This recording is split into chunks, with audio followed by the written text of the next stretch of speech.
You're listening to the Valley Current.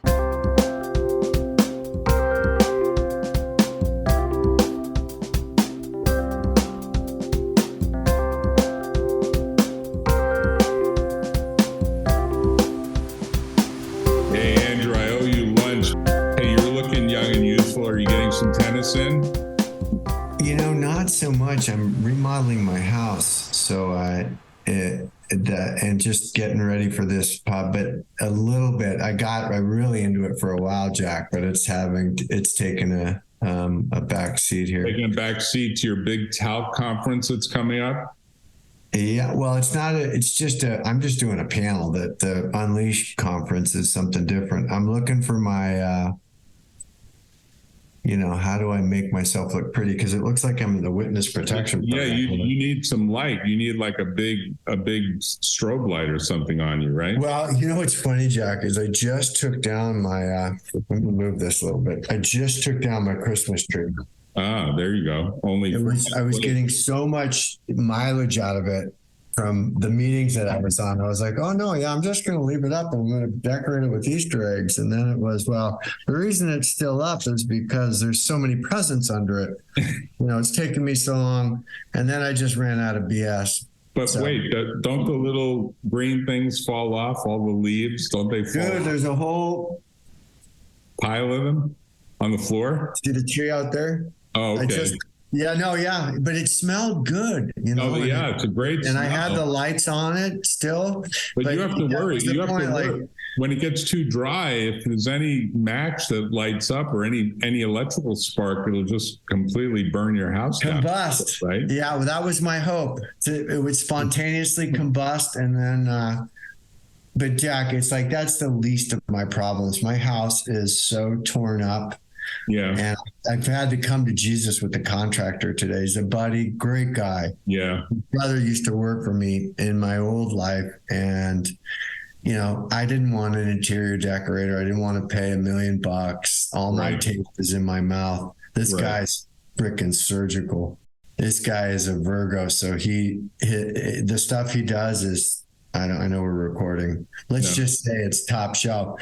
Well, that's great. And I'm getting a deal, but it seems like I'm on the low. Finally, I said, dude, we got to speed this up. This is untenable.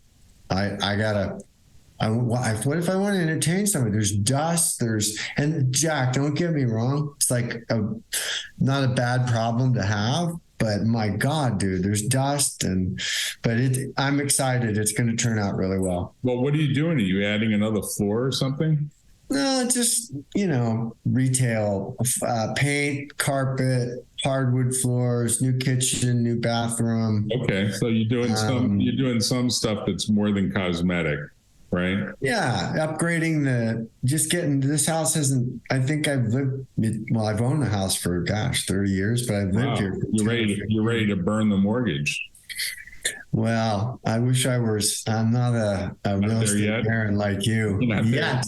Although I really appreciate those Palo Alto housing updates, Jack. Jesus. I send them. Are you a realtor? No, I send them all the time because I know they're in your neck of the woods. And I know you're like probably thinking to yourself, man, this house is it's your big nest egg, and your mom's house in particular. That's gravy, bro. I'm actually happy to report that we are having a banner year. Good for you. We had a banner year last year, and I'm consulting with this company that I want to introduce you to. You're a mogul, you don't need any help, but when I told you my UCSB story when LinkedIn was first born. This, I think, could be that, but we'll see. But the guy's given me the full court press, which is kind of nice because I've always, like you, I've always worked. Well, I guess you didn't always work for yourself, but you remember your Apple story. Yeah. So that's the moral equivalent of my LinkedIn story. And this guy's got a heart. He's got a soul. Nice. So tell me about the conference you're doing, because I thought we should do a podcast about these conferences that you do and what they're about and why you do them, because they seem to be a really important part of your life, right?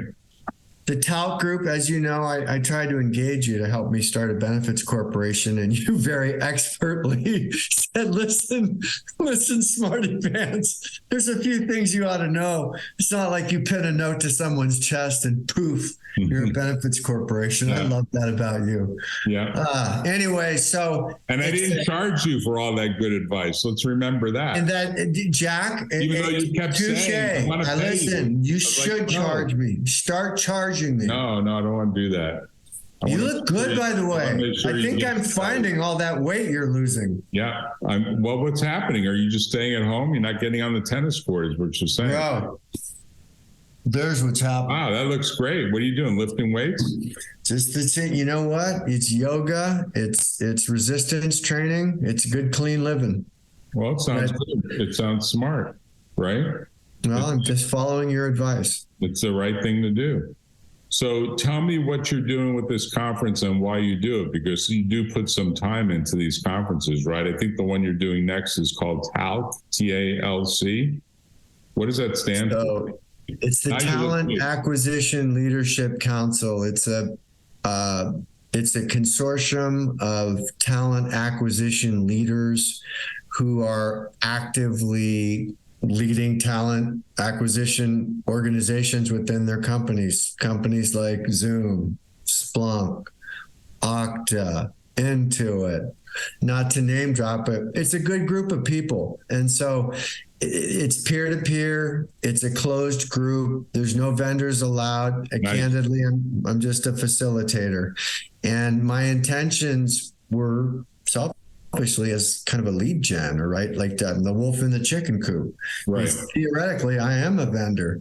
But if you look at that flyer I sent you, let me know if you want to pull it up. I'm not on that flyer. It's not the Andrew Gardiner show.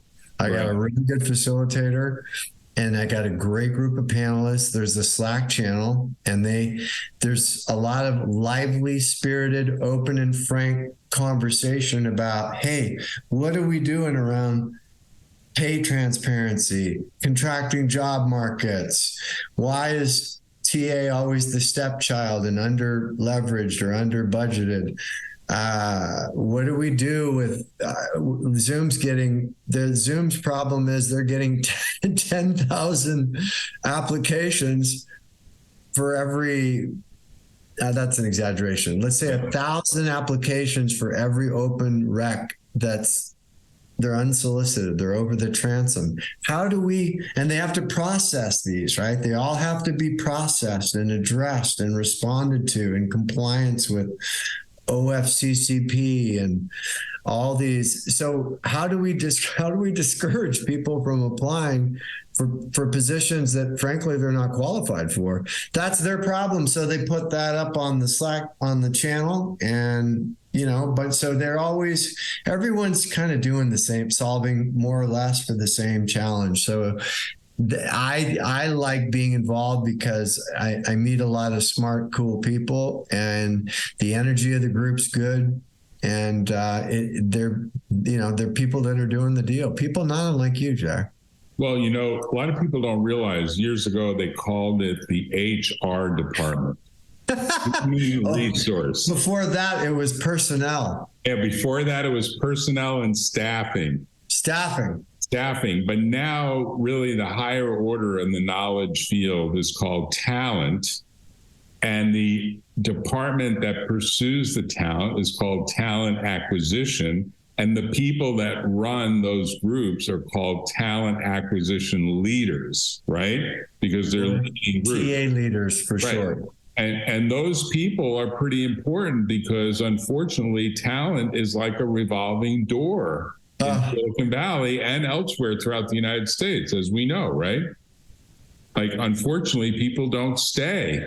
That's right. Your dad was at Macy's, as I remember his story, for like 38 years or 45 years or something. Took his soul, Jack.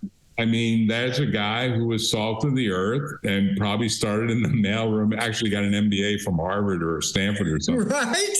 Like, he told me the story. You know what? It was one of his big regrets, Jack. It's just, you got to play big to win big. And he joined the executive training program at Macy's, and to his God rest his soul. He's in a really pretty vase I have upstairs. Right. He still detested the Macy's Day Parade and Christmas because he Really? was 20 hours. Yeah, it was like, I'm not kidding you. I didn't realize it until I got older. It's like, it's Christmas, Dad. No, I hate Christmas. I hate Macy's. I hate Thanksgiving. I mean, This is after the fact. Well, retail, as Bev always tells me, retail is detail. And you always got to have a smile on your face. And what have you sold lately? And it's just, anyways, but your point is well taken. The average now is under 4 years. Wow. That a person stays at a company. Wow. That's amazing. So that means every engineer you get, you really can't expect him or her to stay for more than 4 years. You have to be planning a successor, which, by the way, I think they're very bad at, even at the... Jack, you should be You should be a panelist on this thing. You are a TA leader in your own little area. I've seen it because I represent a lot of the executives that are on the way in, and they want to negotiate good packages because they know there maybe eventually will be, quote, shot, as you like to say, by the board or by someone else at the CEO and CFO or other C-suite level, or they're on their way out and they want to make sure they get the package that they were entitled to. That's right. And there are a lot of succession planning. Right. And unfortunately, Succession, it's a great show on TV. When people say Succession, they probably think of the HBO Max show that talks about this family, Royco, a business that's modeled after the Murdoch family. And, the show has captured the imagination of people, but it's a real problem in corporate America because there are lots of people getting older and planning on leaving. They don't tell their boards that they're leaving until they get within probably a spinning range, 3 to 6 months. And there's not usually a good successor just there, and you have to get someone found, right? It's interesting, Jack. I know you're a bright guy, and I know you're very successful, but you've touched on something that's critically important and is lost upon. And listen, you wouldn't know it unless, to your point, it impacted you or you represented somebody. Mm-hmm. But so what now companies are, this stuff's evolving and changing so dramatically. Now companies are saying, okay, we know Jack's only going to be here for less than 4 years. So we're going to make sure it's the best 4 years of Jack's life. So when Jack leaves, not if, when Jack leaves, when someone asks Jack, hey, Jack, how was it working at Cisco or Workday or wherever? Right. I loved it. They taught me this. I learned that. They took good care of me. It was a great stepping stone. I learned a lot. I highly recommend, instead of, golden handcuffs or, the 30-year Rolex. Right. And the other interesting takeaway is, and I'm seeing this a lot, this is a very apt metaphor. It's tragic because what happens when the HR leader leaves, invariably the TA leader leaves. And so that they remember, it's all about the people, Jack. It's the people that make the right. So, and that's a great slug line, but candidly, it's not. Rarely is that the truth. It's the first, for example, DoorDash client. I won't mention any names, but they cut their professional services department by 70, almost 80%, including a straight 75% of HR and talent acquisition. So the guy that was my friend was the head of TA, did not see it coming. Ouch. And gone, no more head of TA, and he was asleep at the switch. And he had just implemented, they were going to be delivering alcohol and it was going to be, they were building plants to build, distribution centers, and it all went, but here's my point. So sadly, it's bittersweet because I end up doing a fair amount of consulting and business, because here's the analogy I use. I am, as I mentioned, I'm redoing my yard. Right. So on my house, including the landscaping. So I'm going to put an irrigation system in, which is a talent acquisition infrastructure, which includes policies, procedures, technology, an irrigation system. Right. So when it dries up, or if it dries up, I can just turn it up.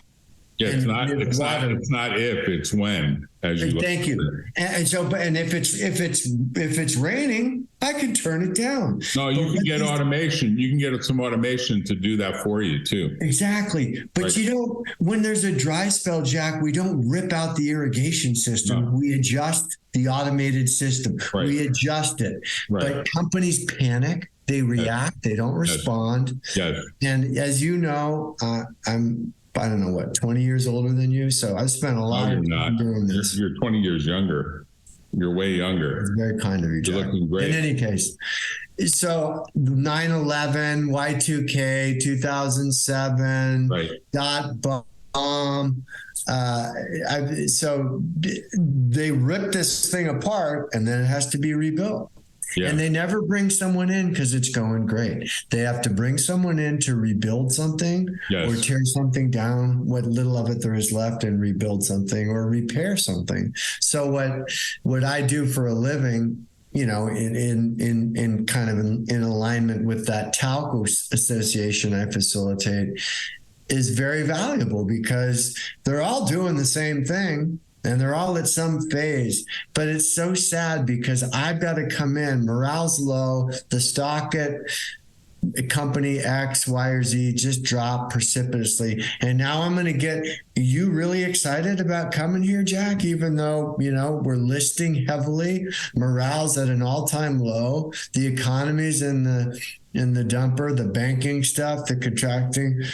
Can't you refer a friend, Jack? It's like, no, I agree. The interesting point is that sometimes you find talent that loves that big challenge, the turnaround. That's exactly right. And they feel like, hey, the stock is low. I'm going to get options that are repriced lower or restricted stock units that are repriced, and then I'll do the turnaround.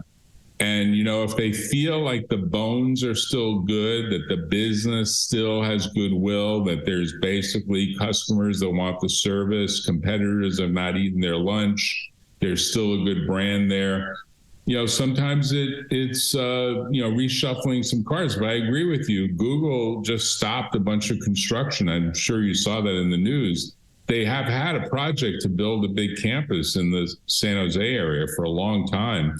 I mean, Apple completed its project and apparently is not doing big layoffs, but Google has gotten nervous over ChatGPT. That's exactly it. Right? The Roku did it, so I better do it. Then Netflix did it, then Google, Facebook, and it's a reaction. It's not a response. And I just want to commend you because your narrative or the aperture that you're describing is very logical.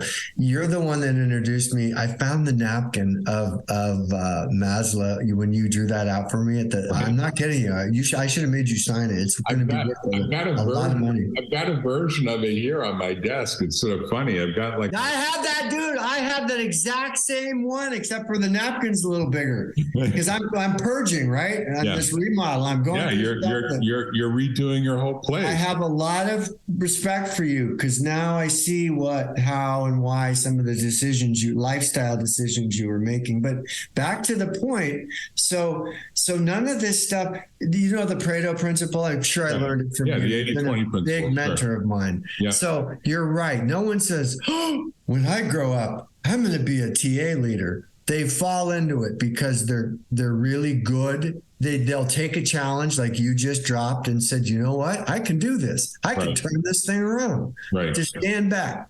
Right. But that's about 10%. You can also hide in a big talent acquisition infrastructure for about 3 years before someone figures out you're not doing anything. Right. With the advance of analytics and data and automation, you can't hide anymore. Right. So, or it's not as easy to hide, let's say. So one of the reasons why I asked you to mentor me, Jack. Success leaves clues. Yes. And when you find someone that knows what they're doing, hang on for dear life. So 10-20% of the TA people, and frankly, that's the constituents or the delegates of this association. And I'm happy to report, I don't want to, this is probably going to go viral because I know your podcast is taking off like it should be. Yes. But I'm scrubbing the no more outliers, no more. One of the charters, Jack, was how are we going to bring forth the next generation? Because frankly, a lot of these guys are long in the tooth. They're on the back nine. So I'm a manager, I'm a director. How do I become a leader? What's that look like? And so mentoring, so there's a pull forth element to it. And everyone's so busy being busy, waiting for the sky to fall. And another group is building arcs because of the water. It's like, no, you guys, if our intention is to really add value and help educate and make, because it is all about the people. And so creating this venue environment where people can share openly and honestly peer-to-peer about cost per hire, succession planning, workforce planning, talent management, without worrying about it getting out, is very valuable. So that's why I'm doing it. So thank you for asking. But you guys do it every year. Is it twice a year or just once a year that you meet up? 4 times a year. 4 times a year. So I guess this is the first one, quite honestly. I think we're a little behind. And the reason we're having it at Unleash, which is in Las Vegas, is because Mark Coleman, bless his soul, is giving part of his charter is it's for the vendors, right? They pay the freight. And no one's buying any technology right now. We do not need more technology. Right. In fact, if you're listening, don't. Do more with less.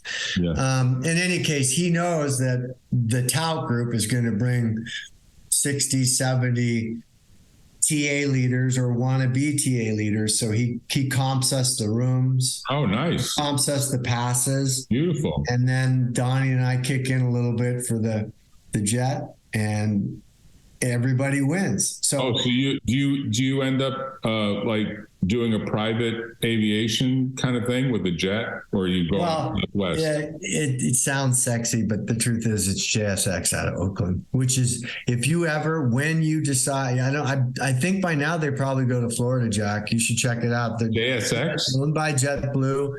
You'll never fly on Southwest again. Did I just say that? No, what is that? What is it called? JSX?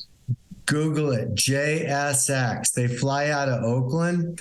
They go to John Wayne. They go to LA. They go to Las Vegas. Idaho, they go Las Vegas.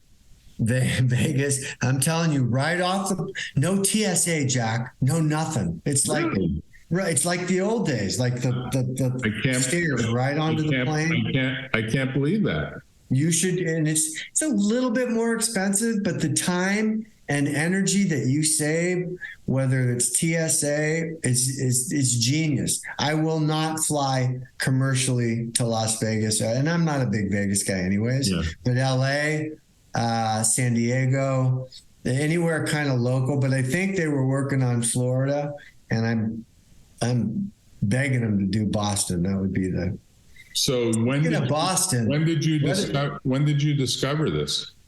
My business partner, as you know, who's like bark to a tree, discovered it. And we did it last year. So if you look at it looks like it's a, little Photoshop. All of a sudden it's a hierarchy private jet. It's not, it's owned by JetBlue, right? Well, so JSX is like the private brand for JetBlue? Correct. I hadn't heard of that. Jack, this should be right. You should never fly. And you take over the whole plane? Nah, we did last year. This year it's probably half of it. Okay, and it's much more like the private jet experience, but it's like 30 seats, jet, right? Yeah, 30 seats. And by the way, they're lovely. It's VIP all the way. And you get right off the plane. There's all the limos or the Ubers. And it's like right to Caesars. Wow. So they really set up much more of a concierge kind of experience, right?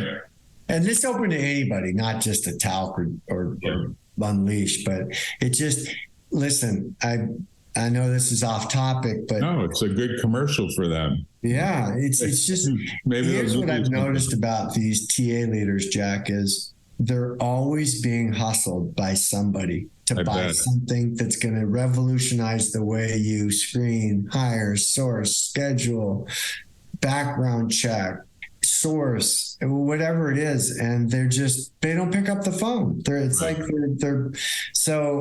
How can I motivate or incent someone to dedicate a couple hours of their time like this?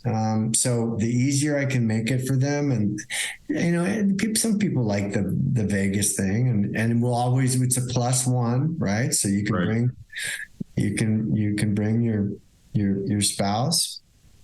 So it works out really nicely. But I have Cohasset in the first week of June, and you and Lee, you can run, but you're just going to get tired. Wow. Well, that sounds like a fun deal. You're going to Cohasset. When is that? It's first week of June. I don't want to talk. It's your week in the family spread, right? It's my week, and It's 8-9 days. We can go sailing, we can go paddle boarding, we can play tennis, we can go water skiing, we can do you and Lee. Sounds like fun.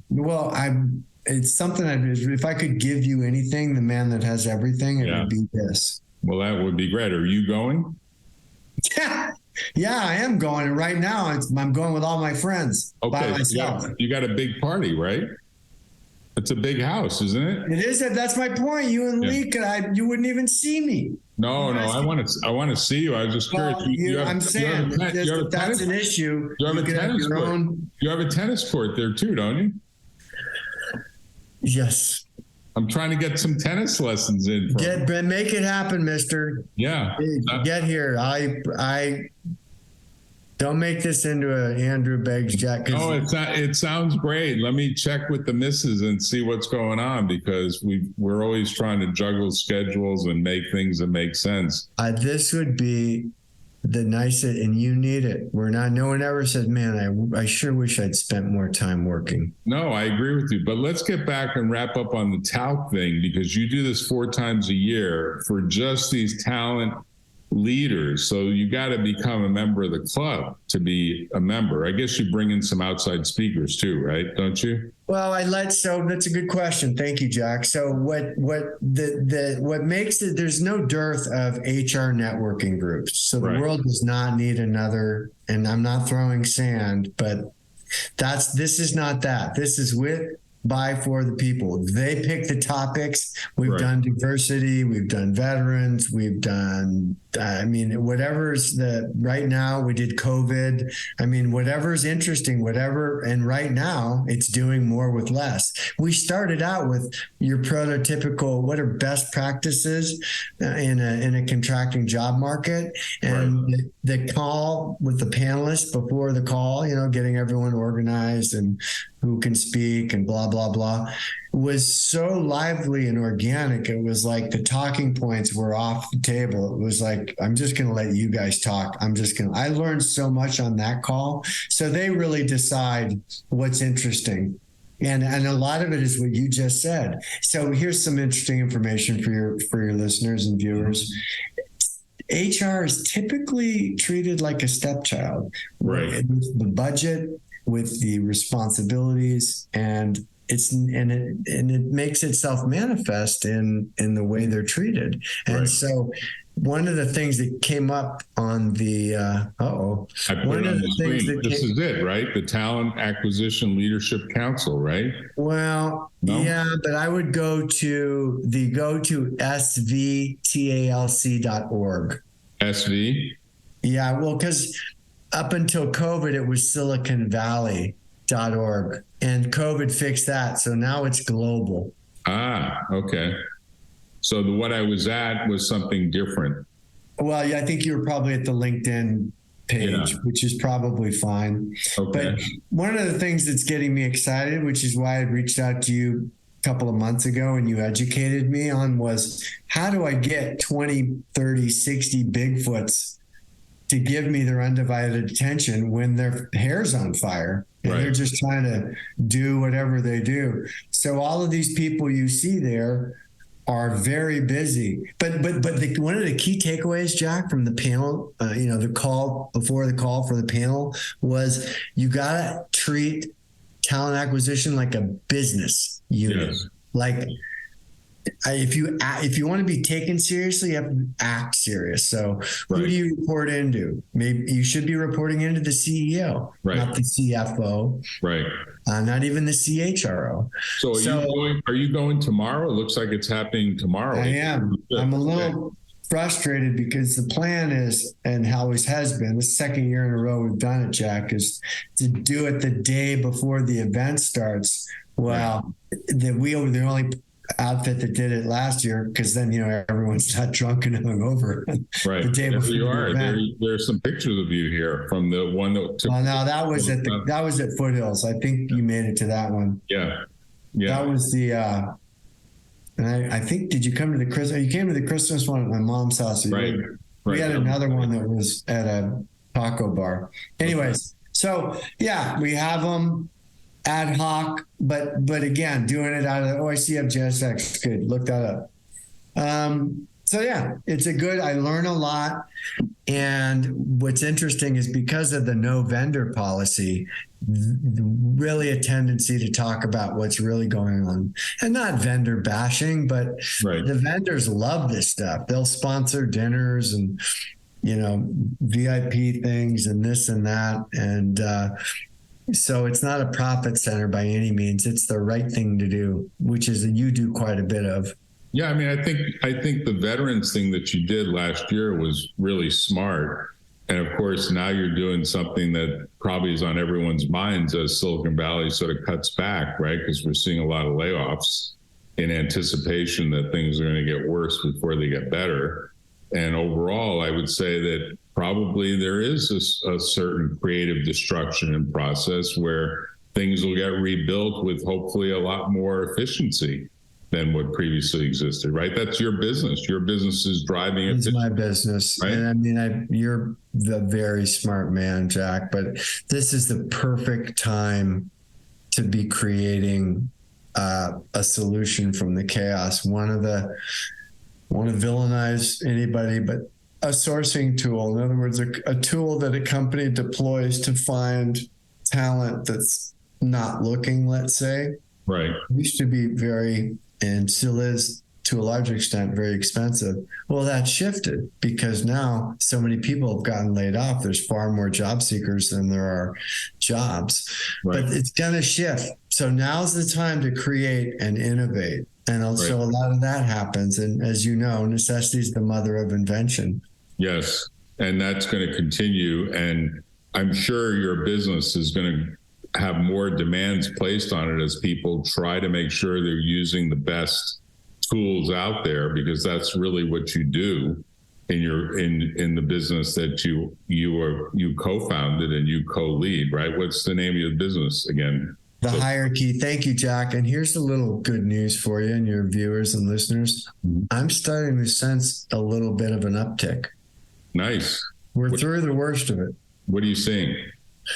I'm just seeing it's, companies have stopped for a while. It was companies had their foot on the brake and the accelerator at the same time. Nobody wanted to make a commitment one way or the other. Then the dominoes started to fall, and then everyone just reacted. Right. Well, there's no more cutting to go. Now what companies are doing, I don't know if you're familiar with the acronym RPO, Recruitment Process Outsourcing. It's kind of like back to my analogy of the irrigation system. It's like a company that I have that's like the Lone Ranger. So Intuit is going through it right now. They have to hire their client. They have to hire a bunch of accountants for TurboTax, right? And everything else. And it's just seasonal. It's just for this 3 months. We need 5,000 accountants. Well, they bring in an RPO because the RPO can just plug into their irrigation system and do the hiring for them. And then once that objective has been accomplished, they can tag and release. So they don't have to hire a bunch of recruiters and train them. So your point is there's a lot more outsourcing of the talent organization itself. Like basically it's become much more of a temporary function as opposed to a critical function. So here's how a contracting job market manifests itself in my business. Okay. Recruiting is typically the last to go and the first to come back. Okay. And so initially they're going to cut the temporary people or the contract recruiters. And then if that's not enough, then they're going to cut into so they cut the fat, right? And then they cut a little meat, then they cut into the bone. Well, once you cut into the bone, and then I have this initiative like I just described with Intuit, back to my irrigation metaphor, I go grab a hose and I just hook it up and I'm spraying my yard with the hose because I can get it done without buying a whole new irrigation system. So it's a very quick and easy. My point is a lot of people turn to RPOs because it takes a fair amount of time and effort to build, or rather rebuild, a fully functioning soup to nuts recruitment process. Right. And that is from sourcing to onboarding. Right. An RPO can do it, just plug and play, the good ones.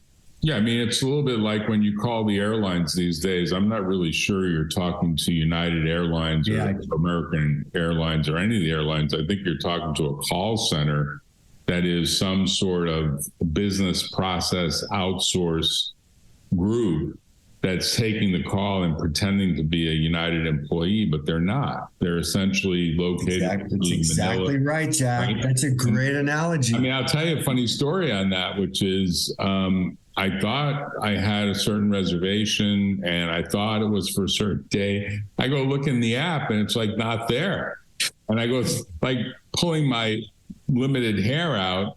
And of course, my wife is laughing, saying, we should go back to the old school way of getting a travel agent. Remember them? Travel agents that actually took care of all this shit for you. And I had to actually call the airline. I don't think I've done that in like decades. Did you get in? Where is it, in the Philippines? Or? Yeah, you wait for a long time and call you back if you ask to be called back. I was driving in the car anyway, so I waited. And you connect with someone who's obviously English is not the first language. I'm not super critical. I worked with them. And they were like, yeah, you had that reservation, but and I made this reservation with a credit that I had from a past canceled reservation. So I thought I was good. I actually had the actual ticket number and the whole 9 yards. They canceled it because they said, our computer system updated, sort of like what we went through at the beginning, and it discovered that credit that you had could not apply to that fare that you got. And that would make too much sense. It's crazy. Like, I've been a customer for 40 years at American or United or whichever one it was. I forget them. They all sound the same, and they are the same to me. I was saying, you have a credit card on file. In fact, you have a branded credit card that has your name on it. Of course, from another bank. It's on the record. You could have just charged that and said, we put back in your wallet the thing that you wanted to use. You cancel the reservation instead, which means you lose the seat, you lose all this other. You know what it's like? It's like a sense of crazy making. Like, how does this happen?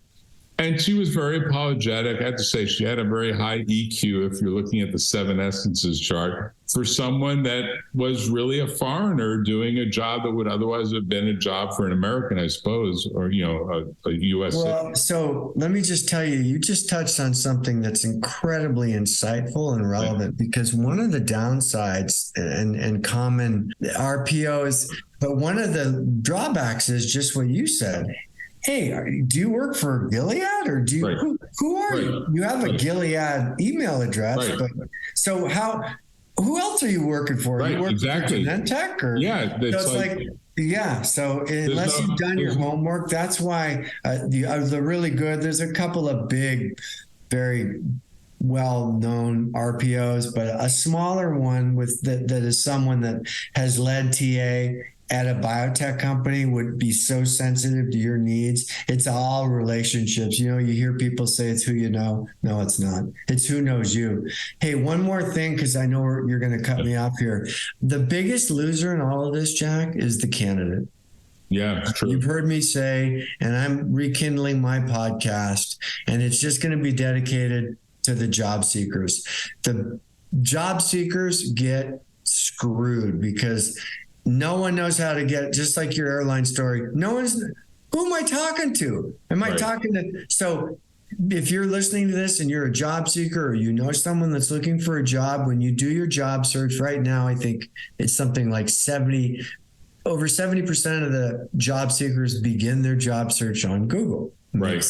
When I type in Bay Area biotech jobs, the first 30 results are sponsored links by squatters that aren't companies. They're people that want Jack's email address, Jack's work history, Jack's information, and then you fill it all out. And if you're lucky, they'll forward you to the actual link that they scraped off of Genentech's website. So here's my point.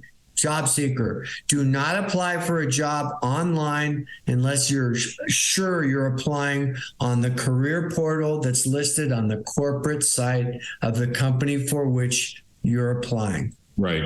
Basic. I mean, it sounds so commonsensical, but you'd be shocked how many people spend 45 minutes filling out these fields, and then it says, okay, click here, and then it takes you to the or not, and then you just drop off, and then you never even got considered. And by the way, here's another tidbit for your listeners. Do you know how long the average recruiter spends looking at a LinkedIn profile or a resume? No. Would you hazard a guess? A minute, an hour, a week? 2 minutes. 2 minutes. 2 minutes. 5 seconds. Wow. Now that's an average. That's an average. But so the next time someone asks you to look at their resume and is it the right font and 5 seconds, Jack, so you should put on there a 4-H club or Bohemian Club or whatever it is, because that's what's going to grab their attention in 5 seconds. Yeah. I have really good interpersonal skills, Jack. Right. You have to put something that makes your resume really 5 seconds. 5 seconds. Here's 5 seconds. Boom. That's it. I agree. And and they're like 2 pages and then cover letter. No. I'll tell That's you. what I learned with this talc group. They don't even read cover letters. Don't waste my time. Right.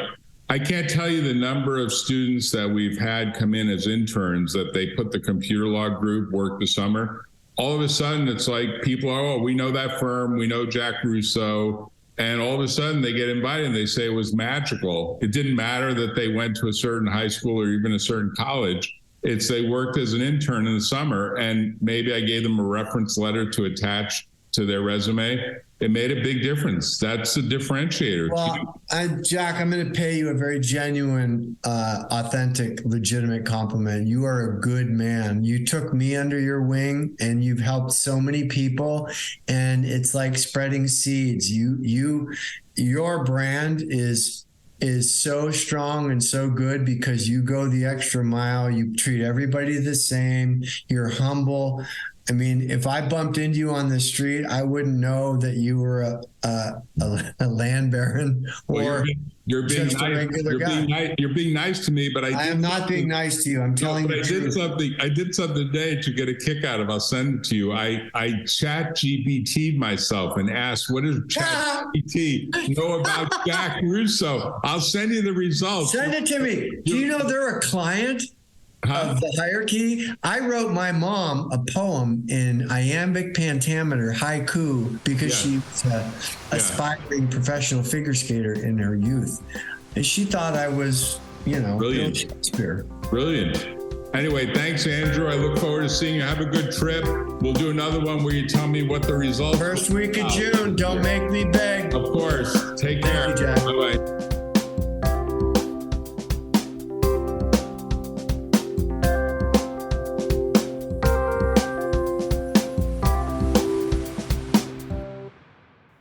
in next time on the Valley Current.